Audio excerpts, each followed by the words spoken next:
What's going on, everyone? Sid Gordon here, the Core Medical Podcast. And today, I have someone on that's very special. And the reason why he's special is because, when you meet someone for the first time and you just hit it off and really find an attraction and be able to sit down, shoot the shit, and enjoy each other's time, that's a real important thing these days. There's a lot of people that don't put themselves out there. And Eric, I met at my event this year, and he was just one of those guys that you're just attracted to. So, Eric, man, thank you for coming on, brother. No, thank you, Sid. I really appreciate it, man. So, Great to be here. man, we start this off by just kind of talking about your childhood, what your come up was like, where you're from. Okay. And then in Eric's case, he's my first naval ship operator, I guess you call it, that we've ever had, been able to talk about on this podcast. So we're really excited about educating the audience about what that looks like and how hard those times are, the conditions can be, and some of the great times and some of the hard times that Eric had. So why don't you take the floor, Eric? And Sure. No, thanks, Sid. Again, I appreciate it. It's been an honor and a pleasure. But no, so my name's Eric Rodriguez, right? I was born in San Juan, Puerto Rico, so I'm Puerto Rican by birth. I turned 44 this year. But in 19, by when I was 8 or 9, we moved to Raleigh, North Carolina, right? So my dad worked for American Airlines as a flight attendant. He got transferred. So here we are, find myself 8, 9 years old, the Puerto Rican kid in Raleigh. Because Raleigh's a great place. I love North Carolina. But back in the 80s and 90s, it wasn't as quite as diverse as it is today. So I was the Puerto Rican kid growing up. But mom and dad were great. Dad always kind of looked up to my dad, not as kind of like I want to be like him, but as far as like follow his example. You know what I mean? Dad always set a good example for us, and mom always made sure that we had the plan was being executed properly. Um, High school was what it was.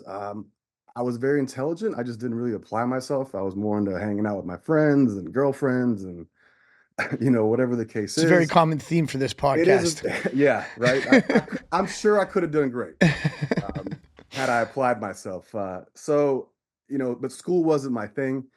And I graduated high school in 1998, and I didn't want to go to college because I knew even at that age, like I would probably waste mom and dad's money.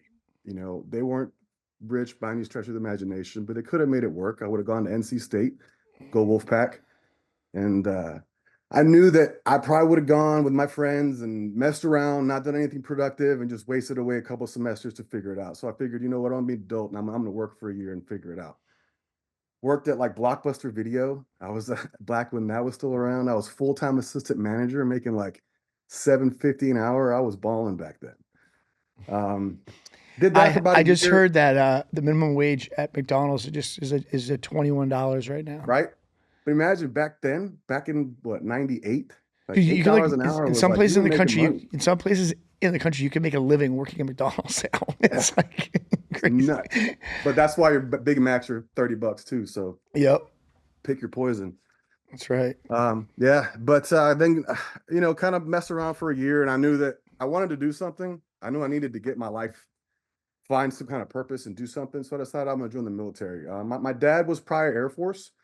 He did his four and got out. It was good experience for him, but it wasn't like it wasn't military at the house by any stretch. You know, and I decided I was gonna join the military. I went to all the recruiters. I went to every single one, sat down with them, like, okay, let's see what you got. It was between the Marines and the Navy, to be honest. And I don't know, something about the Navy guys just kind of clicked. And when you sign up, right, you go to MEPS, which is your in processing station. They do make you do the duck walk, your physical, all that kind of stuff. And you don't get to pick your job. At the time, you could have picked your job, depending on what your ASVAB score was, right? Your entrance testing. And I qualified very high up on my test. Um, so recruiter was happy about that. And I qualified for like the advanced electronics field. And they were explaining it to me. They were like, hey, so you get to be in this program, you get to be either an ET, which is an electronics technician, or a fire controlman, FC. And I was like, okay, what's an FC? And mind you, I'm a big, big movie buff. I don't know about you, but I'm one of those guys that watches it once, memorizes lines, and Uh-huh. then the next time I see you, I'm using it in conversation. I tell stories using quotes. My wife finds it annoying, but hey, we all We're do a it. big movie house because my Yeah, brother-in-law. has really embedded me in the Hollywood, and tells me these great movies that come out that no one gets to see. And That's cool. at one point, I was so driven, That's I, cool. I shut down my entire world to become successful, and ran, worked out, watched every movie in Blockbuster, didn't speak to anybody for almost 5 years. True story. That's all And I that did was was work and grind and work and grind and work and grind and just watch movies. So I went wall to wall in Blockbuster.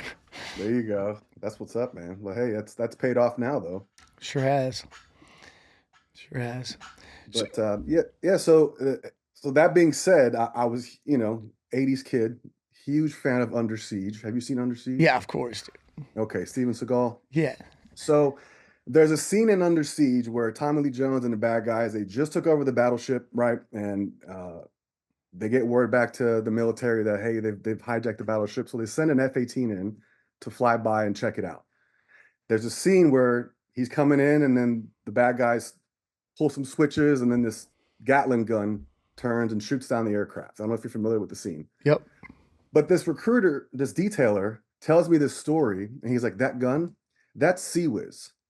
FCs work on that." I was like, "Okay, so that's it. That's what I want to do. Sign me up." So move on, fast forward, go to boot camp, and then after boot camp, you do like 12 weeks of basic electronics training. And then you class up to either your ET or FC A school is what the Navy calls it. A school is kind of like your primary schooling post boot camp. Hmm. I'm not sure what it's called in the other services. Um, and then that was it, right? So I started my pipeline there for training to become a fire controlman on So sea. does that mean you're operating that weapon, or you're managing its expectations and capabilities to make sure Yeah, it's? no. So as an FC, as a CIWS tech, we are responsible for 100% of it, right? We clean it, we fix it, we load it, we unload it, we shoot it, we maintain it, all of it. We get told by somebody else to shoot it, but it's Um. it's an s- autonomous weapon as well. So when push came to shove, and I'll go into kind of how it works. Yeah. It's you put it on automatic and it does kind of its thing, right? There's not much operator interaction from our end Hmm. unless there's need for it, but. So with it's being operated from like a computer, and then once you're told to Yeah, pretty much. fire it up. Basically, yeah. If you Google CIWS or CIWS, which stands for Close In Weapon System, it's also called phalanx. So phalanx, like back in the Greek War, the guy with the shields. Yep. Because so CIWS is a ship self defense weapon system. It has its own radar, tracking radar up top, Oh search shit. radar, its own search radar, its own track radar. It holds its own ammo.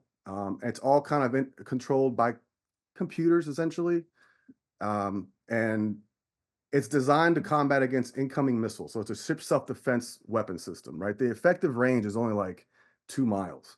So Oh, if, is if that it we're really? using it, if it's going off, like you know, Yeah. shit's hitting the fan, and it's uh-oh, right? Okay.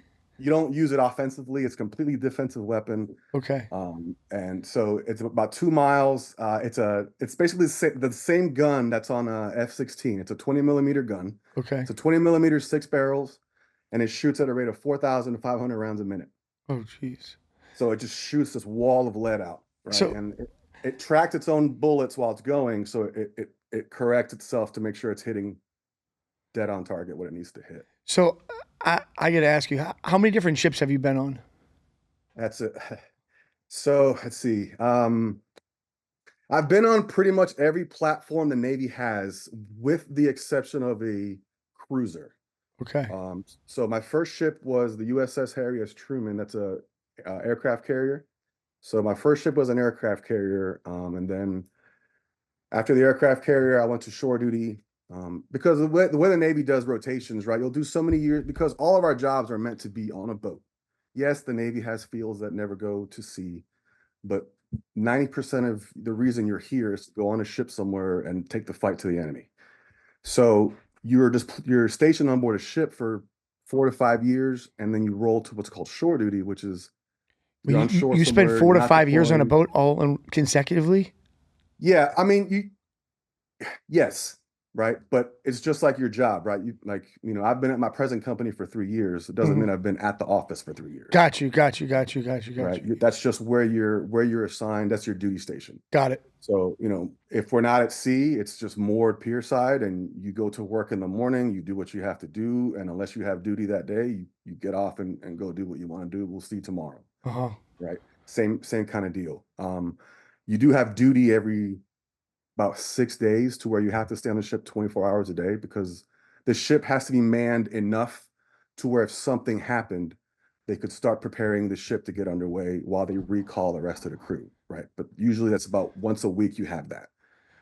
But that's when you're in port, right? We're not deployed, we're not out doing things, we're just pier side at wherever duty station, whether it be San Diego, Norfolk, Washington, Florida, that's just kind of your day to day. So what was the longest period of time that you spent consecutively just being on that boat? Consecutively out to sea. So deployments are 6 months long, but the long you always get extended. Something always happens. The longest I was out to sea consecutive, I think, was 10 months. Now, Um, how many people are on that boat with you? I have so many questions because like yeah, no, for sure. So dude, it depends on the class of ship, right? It depends on the aircraft carrier. You've got 4,500 people because you got Navy, you got Marines, you got all kind of people. It's a floating city, Sid. An aircraft carrier is a floating city. Yeah. There are people. I was stationed there for 4 years, and the week I'm doing checkout, signing out and everything, I'm waiting, next to the guy next to me who's also checking out. Oh, when'd you get here? He got here like the week before I did, and he's leaving the same time I have. I've never seen him. I've never crossed paths with him, and what? we're on the same ship. It's Wow. crazy. It's huge. It's full hospital, full medical. It's great. So on that class of ship, which is the largest, about 4,000, go to the opposite extreme, which is like a frigate, which we don't have anymore. But FFG is a guided missile frigate, and the crew on that is about 130, Hmm. right? So it's a whole different dynamic, than on a larger ship, and then everything else kind of falls in between that, right? And depending, because there's different classes of ship that have kind of different mission sets, whether it be a destroyer or the amphibious ships. There's different classes of the amphib ships that are the marine taxis, as we like to Hmm. say, right? And I love my marine brothers. Whenever they got to fight, we give them a ride. That's what they get on, is the amphibious ships, right? And those crews vary depending on the marine complement on board. So Um, other than being like other than being 6'2" and a bigger guy and like was it just were there's days just you just was like get me the fuck off this thing because it was like so close quartered like I've never I can't even imagine how tight the sleeping arrangements must be. I've been on like a cruise before and I've seen where like some people decide to go on a cruise and the room's like really really small with two bunk yeah. beds or whatever and then you Yep. can get your presidential suite on the cruise. Yeah. I'm Right. assuming it's something similar to that. Very, very similar. Yeah. It's definitely not for everybody. It's one thing. I'm sure I've never had the pleasure of having to be forward deployed and sleeping in a trench somewhere or camping it out. But it's a complete opposite extreme. Like, yeah, we have, you know, creature comforts, but like you said, it's very cramped. You have basically three bunk beds, and you have a top, a middle, and a bottom. And and the aisle in between you is enough for you to pretty much stand up, move around. So when you're getting up, when you're pretty much sleeping next to like five other people, Mm. but everybody's on different shifts, different rotations. So when they get up and they're it's a fun dance, right? That you do, that you learn to get around and live in tight confinement. But it does get old. It really does. But then for me, I was built for it. You kind of flip this switch where it's like, this is it. Like, this is embrace the suck, and it just becomes so normal. It's Groundhog Day, just every single day. And yeah, you miss home, but you get so used to it that you don't really. I don't know. It's very strange until you get like you get pier-sided and actually sleep in like pulling into port and getting a hotel room is like, Oh oh, my god. Yes. I get to Yes. shower without shower shoes on. I get a queen size bed instead of this thing, like in my rack. I'm 6'2", so I'm not as big as big old Paul O'Keefe, but I'm shout out to Anvil, by the way. He's the best, Um, dude. He's the best. I just talked to I him couldn't yesterday. roll over. Like, you just roll over in bed because my shoulders would hit. So you have to do a little shift to Yeah. So so it's small. So you were deployed. You were in for you said 21 years. Is that 21 years. 21 years? So you definitely and you can stop me here because some people just don't like to go on to subject here, which is completely fine. You definitely deployed during some serious times during war.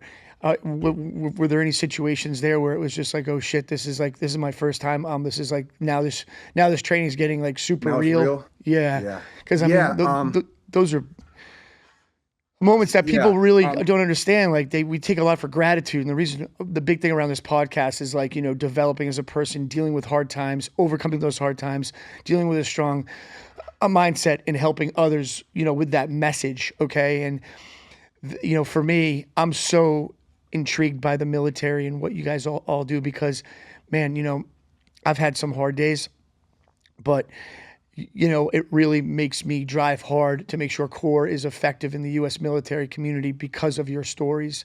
I didn't. I was not enlisted. I was not in the Army. I was not in the Marines. But I feel like CORE plays a large part in number one, active duty service members, and number two, a transition inside the military, which we can talk about down the road. But those stories are super helpful to my audience out there that wasn't in the military, and when they have the ability to help somebody that was. Yeah. No, 100%. And you hit it 100. I mean, your involvement and you and Core's involvement, you're you're a brother as well. It's no different as far as from my eyes. But as far as going back to any oh shit moment, so you compound the fact that yeah, you're away from home, like deployed anywhere else, you're sleeping in these tight quarters, you're eating this shitty food, you're standing watch at whatever hour of the night. But in the Navy, a lot of our mission sets, though we do some really cool shit out there, is freedom of navigation, maintaining sea lanes, making sure that commerce can still be good, pirates, things like that. One of our big operating areas is in the Middle East, and you go through the Straits of Hormuz. I don't know if you're familiar, but when you're going into the Gulf, right, that strait there, Iran is always extending their territorial water and claiming something that's not actually real. So our job is to be like, no, this is not yours. Um, this is open for all. So Mhm. depending on the class of ship, right? So let's say an aircraft carrier is going into the Gulf. Well, you're a huge sitting target, right? So the whole job of the other smaller ships is to protect the carrier or escorting other ships, whether it be non-combatant ships, U.S. vessels that are, non-combatant. Uh-huh. Part of the smaller ship's job is to escort them through so that, in the event, because Iran plays some fun jokes, other countries as well. I'm not singling out Iran, but in that theater of operations, they want to hurt, and even they don't care if they succeed or not. They just want the clicks, right? So our job is to prevent other of our other assets from being whether fired upon, booby trapped, hit with mines. Now we got UAVs and drones all over the place. So Mhm. there are several times what you have to cross back and forth through that strait. It's just okay. Like this is why we're here. This is why we trained, and our gear has to be up. We're Mhm. probably not going to use my system, right? God willing, we won't have to use it. But if we do, you better be sure that it's ready to go, right? And Mhm. I remember specifically one time we were doing escort duties. I was on a destroyer out of Pearl Harbor, and we were doing escort duties through the straits. I forget what the other ship was, and our system went down like 48 hours before we were due for escort duty.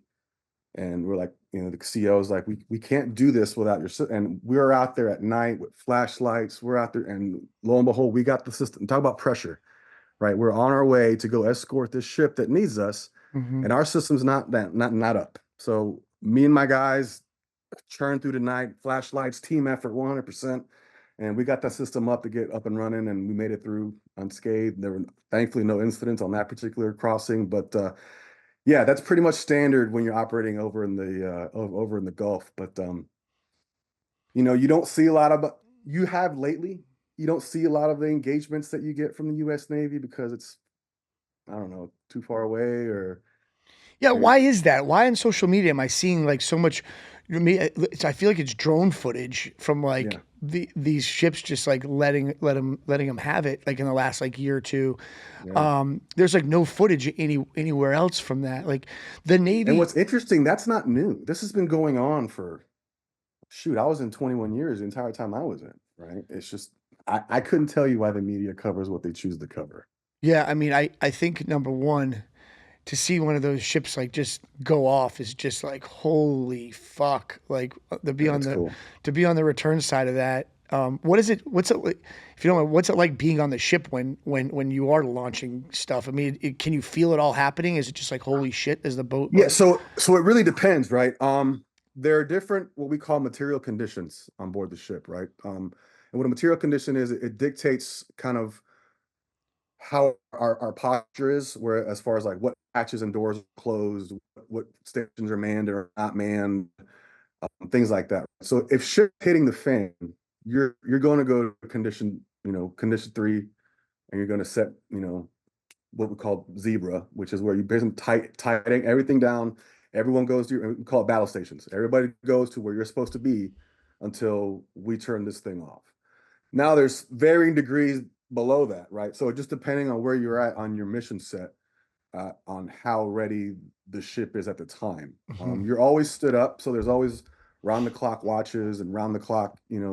People are working around the clock. It's a 24/7 operation, though sometimes maybe require more or less than others. Does that make sense? Yeah, of course. It's Yeah, like it's like anything else.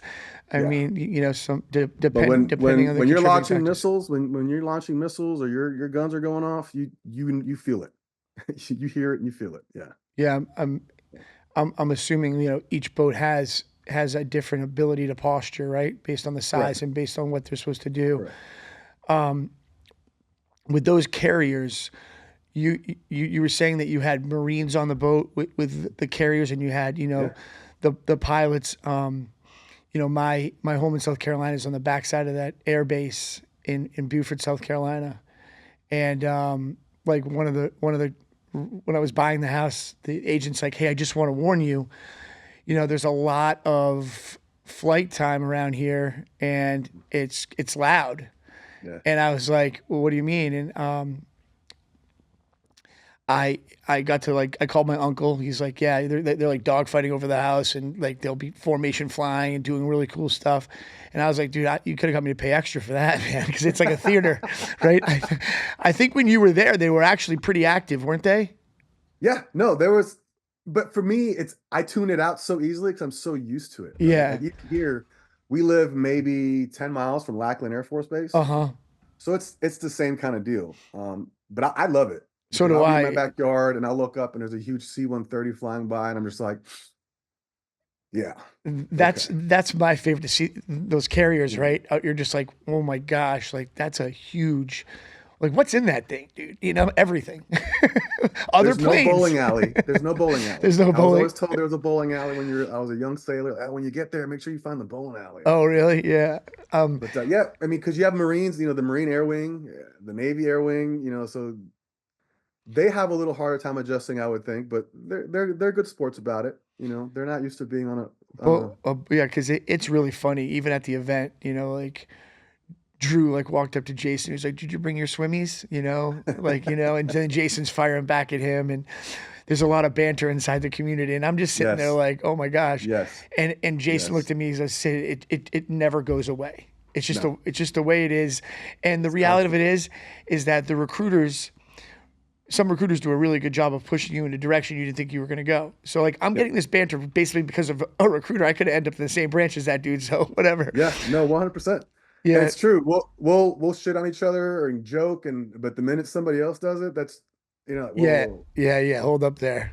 hold on, guys. Like, Well, the cool thing is that I would say 99.9% of the men at that event are alpha in their own direction, right? And you got to spend the weekend there, and everyone just is oh like the man, most loving, caring like dudes ever. I gotta tell you, man, that event was probably one of the greatest events I've been to, period. Thank you, bro. Um, That maybe means that's a lot. me speaking post-military life. Yeah, I went in at 19, right? So that's all I knew. yeah, yeah. But I have never been in a such close proximity with some of the most high caliber, down to earth, Yeah, just dude. real men that, Hmm. just felt like brothers from the minute you shook their hand. You know what I Yeah, mean? That was, it gets better and better too each year. I get emotional because somebody who comes to the event for the first time doesn't know what to expect, and we just do a good job of making it. yeah, me. Exactly. We try to do a good job of making everyone feel like they're super welcome, right? And you and Paul, you guys are just That's my like guy. you guys just rounded up like everyone that was there by themselves, and all of a sudden you guys had like a crew of pipe hitters like that were that was like you guys were like strong as iron on these three tables in the middle, and like everyone else is like, geez, these guys must have known each other for a long time. And Yeah. people told me like, wow, man, there was like these group of dudes that I didn't realize till the end that no one knew each other, and they hung out and just had a blast. And the final night's my favorite when Big Joe Wilson, who was just on this Oh, that podcast, was so good. the So the good. Yeah. auction the auction's That just was so good. the auction's just a blast. It's funny. Everyone's super aggressive. And then you had Jason Redmond and his wife speak that they've never spoken in format before. That was the first time. And then you had Tim Matheson, who's never spoken before. That was his first time speaking. The Yeah. SWAT officer. He was awesome. That was fantastic. And he had the picture of his plant, his little Yeah, plant that he had. yeah, dude, Oh, it was so good. crazy. I just had dinner with him the other night, and after his surgery, he had a full bank heart done on his right shoulder on a Thursday, and I went and out to dinner with him on Friday night when I landed, and I said, "What happened? Did you miss surgery?" He goes, "No, I just refused to wear the sling." I said, "Dude, this isn't going to He's a make big shit better. dude. He's a big Yeah, he's dude. 305. He's He's a huge." big freaking dude. But so let's talk about the transition. How did you know, and how did you feel like it was time? I know you ended up doing very well in your career in the military, um, and you grew very well inside the community. I'm sure people had amazing things to say about you. It seems like you. You're a good leader, and you're also very coachable, which is a good Thank you. leader, right? I can pick that up 100% from having 600 employees, because 580 of them don't hold those characteristics. Yeah. But at the same time, how did you know it was time? That's a good one. I get this question a lot from guys that are still in and they're in their time. You just know, Sid. Like you just there's something you just know, right? For me, it was a little different. Because I was gonna do more, right? I did 21. I was gonna do more and try to pick up Master Chief and do the whole thing because it's everything. I loved it, right? Wearing khakis and wearing that anchor was being a chief was who I was. Hmm. Let's be honest, right? That was who I was. So for And those of you out there, you were a chief E7, E7. E7. Okay. So in the Navy, what's interesting is what's different from most of the services, and anybody out can attest to it, is once you hit E7, E8, and E9, which is the chief ranks, chief, senior chief, and master chief, you're separated from the enlisted and you're separated from the officers, right? You're your own, the chief's mess is its own entity. It's its own, because our job is to train those below us and above us, right? We're the resident experts. We're the ones that are kind of holding the line, right? You have your junior officers who just got out of college or maybe are younger, and you also have your junior sailors, but you have the old crusty goats that are, um, You just helping the Navy run, I guess you say. so But you're briefing the people above you, and you're telling the people below what to do. pretty much, yeah. Okay, got it. As well as training those above you as well. Okay, okay. Yeah, I mean, you'll run into many officers that'll tell you that they had a really good chief that helped them out, and a really good chief that mentored them, even though they were the younger rank. Being a chief petty officer is very special. I read some statistics somewhere that's like less than like 8% of the people that join, so it's everybody, make it to chief petty officer. I don't know Wow. if that's true, but it's definitely a brotherhood, a very diehard brotherhood, and it really, if you're good at it and you give it everything, which is what I tried to do my whole career, it was everything for me. The day I put on anchors was more important to me than my wedding day, and I'll tell my wife that. She knows that, and she agrees. Um, but I'll tell about 2 years before I got out, I started getting pretty sick. Um, I'll go into this kind of quickly. So in the military, we're leaders, right? We're mission comes first, shipmate self, right? Everything comes before you do, right? So we don't feel good or we're sick. We just recalibrate our new normal and we press. Something else is off. This doesn't feel right. Recalibrate, press. So I just did that for so long that it finally caught up to me. So my thyroid was all out of whack. I didn't know it, right? And it had gone unchecked for so long that I was losing weight. I mean, I got down like 170 pounds. My mental state wasn't there.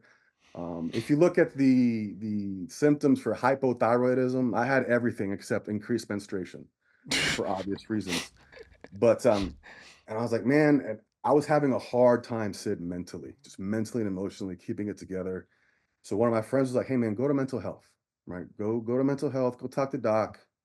We'll see what's up, man. It's it's a new age. We can talk about stuff like this. It's okay. Yeah, Cody talks about that all the time. How Yeah. he's yeah. Yeah. Because I mean, for a long time, you didn't talk about your mental stuff or your emotions or things like that, right? So I was all right. Let me do that. So I went and saw this psychiatrist, psychologist, psychiatrist, whichever one it is. And on the second visit, he's like, I want to run some labs. So he ran my labs, and my TSH was 140. Um, so for those that don't know, I'm sure you can explain it way better than I can. But yeah, my TSH was 140, and everything was out of whack. I had developed the sac around my heart was filling with fluid, so a pericardial effusion.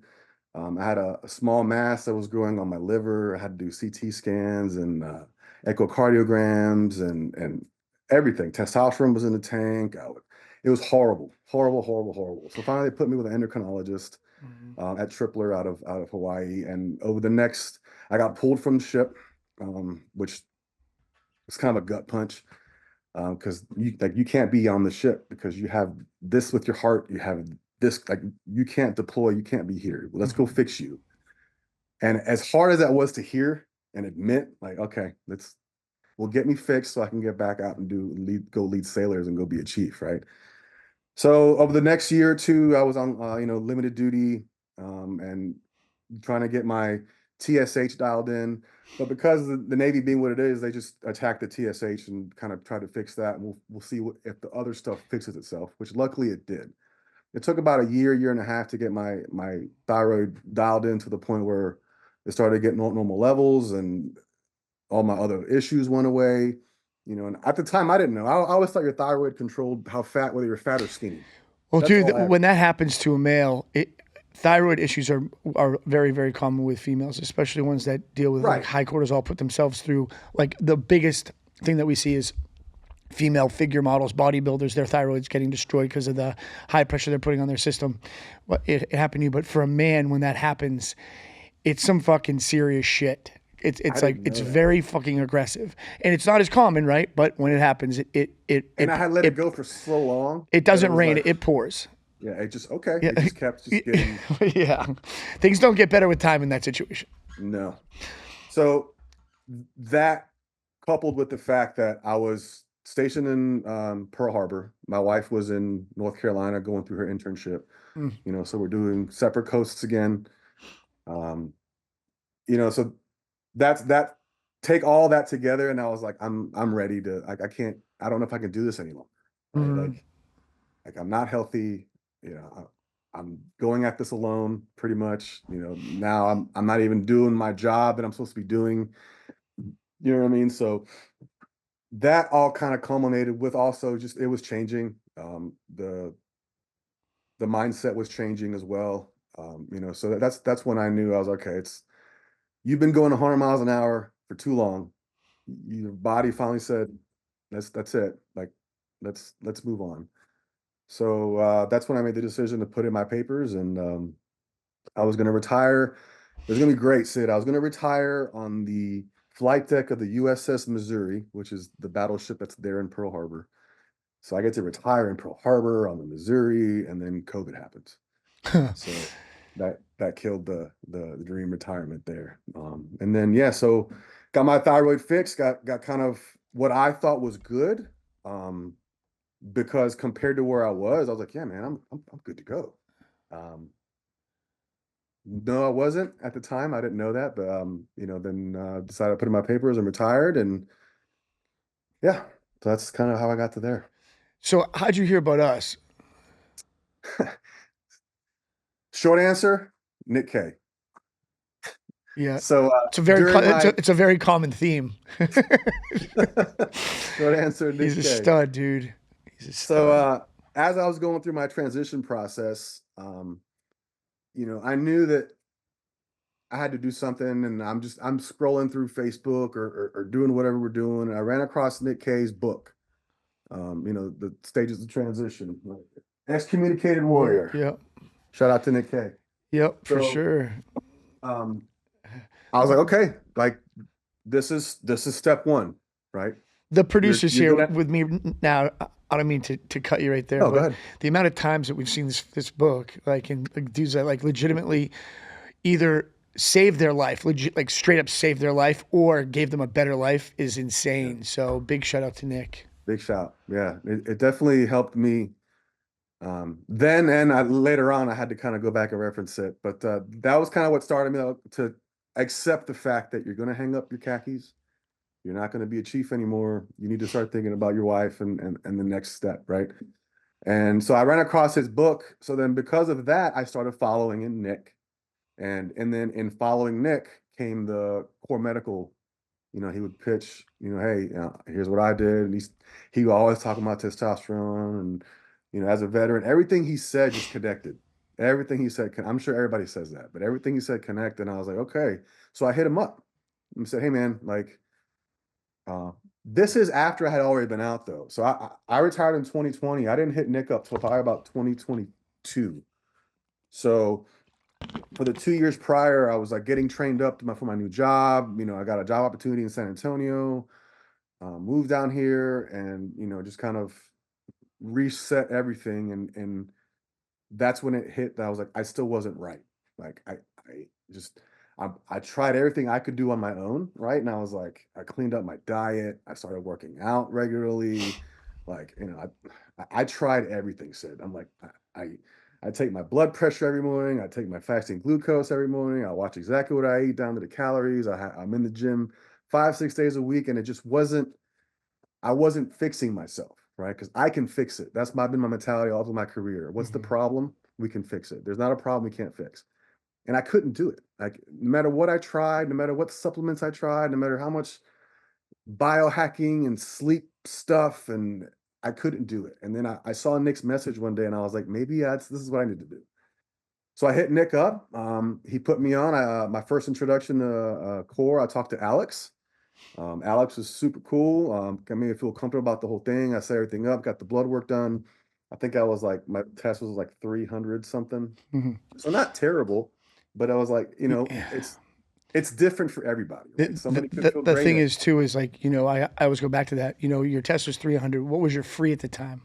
oh, I don't remember. Yeah, I It mean was, that's your it was bioavailable testosterone that I yeah, talk about on here all the time. And it wasn't very high. yeah, it's and then you have a big guy like you that's used to operating at such a high standard with, and then their test, a testosterone for you of 300 could be like a testosterone for me at 100, Right. just because of But it's the blood work doesn't lie, and it Because I it, mean, it it tells the that's tale. kind of what it took. I mean, that was because prior to that, I was, I had transitioned from the military. I wasn't a chief anymore. Um, I moved from a fleet concentration area to San Antonio, where I have no friends, no family, no prior history. The phone's not ringing, so I'm just self-medicating and drinking, and it was just bad, man. It was, what Byron Rock. I didn't have a name for it till Byron said it. The atrophy of identity. Yeah, Um, shout out to Byron. That's exactly what I was going through was atrophy of identity. Like you're not yeah, a chief anymore. Like you ain't shit now. You're just a guy that's paying his bill, and nobody cares what you did. Nobody, mom, like nobody misses you when you're gone. Nobody, it didn't matter.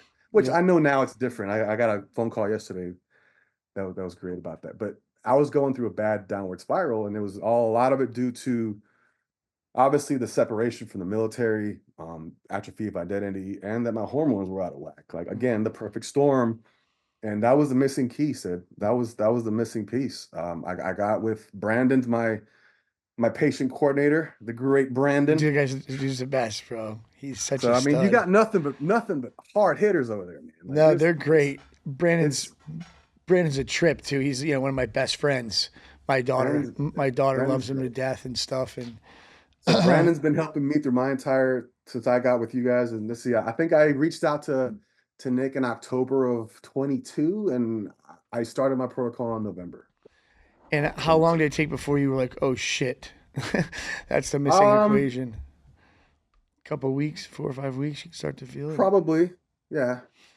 And Because you want to know, like, oh, is it like yeah, you want you to be want that sure. you want, All right, like is this finally is the it answer? working? Yeah, yeah, Is exactly. it is that it? So it took about 4 weeks. I would say about 4 weeks to where Hmm. the first thing for me was I woke up one day and I was just like awake. Like I was Yeah, very like something was different. It was weird. I couldn't put, I didn't get huge, and my voice didn't get all crazy. I woke up and I was like, huh, okay, let's do this. Let's keep going. yeah. And it, it yeah, it's amazing too. Like, it's great that you were doing all those other things. So there's really three, maybe four pieces of the pie, depending on who you are. But exercise, diet, and hormones, right? And yeah. I mean, you have to dial them all in, right? exactly. It's and there's this huge. I don't want to use the word, I guess, stigma. Oh, well, he's on TRT. It's the testosterone as well. Like, no, it's not, man. Like all I am is back to where I need to be. Like Yeah, I'm you're not not gonna be taking like stepping on the trend. Olympia stage over here. I'm not over Exactly. here bodybuilding. Like I'm just normal now.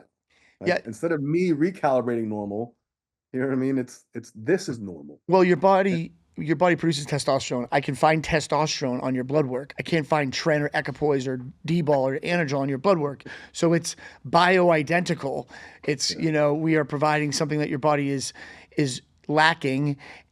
Does someone get made fun of because if their body doesn't produce insulin, they take insulin? Like what? it's the, No, go it's the ahead, die same from thing. It's the diabetes. It's same the same thing. exact thing, right? So Yeah, we try to do a good job in educating people. And what I lose sight of sometimes is guys like you are out there now saying the same shit that you just said. Like, no, dude, this is like real shit right here. Like, yeah, when I first started with this 15 years ago, this October, man, it was hard to convince somebody to come on to TRT. I think I'm we signed up sure. like 45 people my first year in this business, and I didn't think it was going to work. I'm sure. I thought I was done. But now timing's everything, and we stayed after it. Now we have thousands of patients like yourself that are just big advocates and walking billboards, and they're living a better lifestyle, and their family notices it, and their employer Yeah. notices it, and most importantly, they notice it. So like that's been a big goal of ours, especially inside the military community, because the big problem there, and I say it all the time, and I mean it very aggressively, is that a lot of guys get out, and instead of getting put forward in a positive direction, being introduced to hormone replacement therapy, they're introduced to a fucking handful of pills, which actually puts them the opposite direction. And then we have to Yeah. get back to baseline and then grow again. And the VA doesn't help there They at all don't with that shit. at all. And At all. I just had a guy As that, long as you're in the reference range, you're in the reference range. So and if you have back pain, here's your Percocets. If you have yep, sleeping issues, here's your Xanax. And oh wait, if you're having a hard time staying awake today, yep, here's 60 milligrams of Adderall. Like, it doesn't make any sense. And no one wants to live that lifestyle of a pill to go to bed, a pill to stay up during a day, a pill for yeah. pain, when it It's doesn't sad, really need man. It's to be like sad. that. It's sad. It's you see a lot of my brothers and sisters going through that. It's like, hey guys, but to back to your point, like it's a whole lifestyle change that you have to do, right? It's you have to make sure you're eating healthy and you're working out and you're surrounding yourself with a good environment, right? Hmm. That was you put all that together. Yeah, the testosterone is a big proponent of it, but it's only a piece of the puzzle. Exactly right. You know what I mean? It's not everything. Yep. That's 100% correct.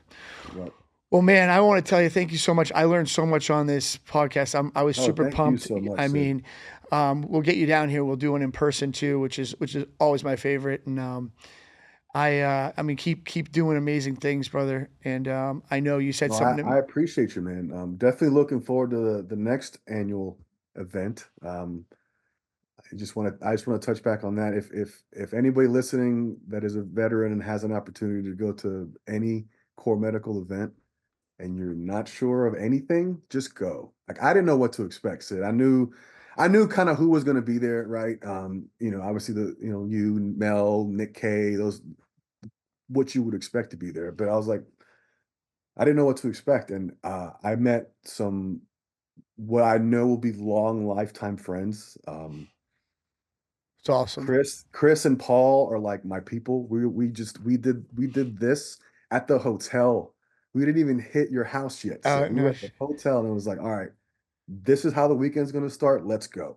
it's So I just awesome. want to thank you and the entire core medical group team, man, for not only what you do for everyone around, but what you've done for me personally. And for that, one thing that I am loyal to a fault, right? And I core medical has my back, and I have theirs forever, bro. Thank you. Thank you, brother, and I appreciate you. We'll be in touch soon. Thanks, Sid.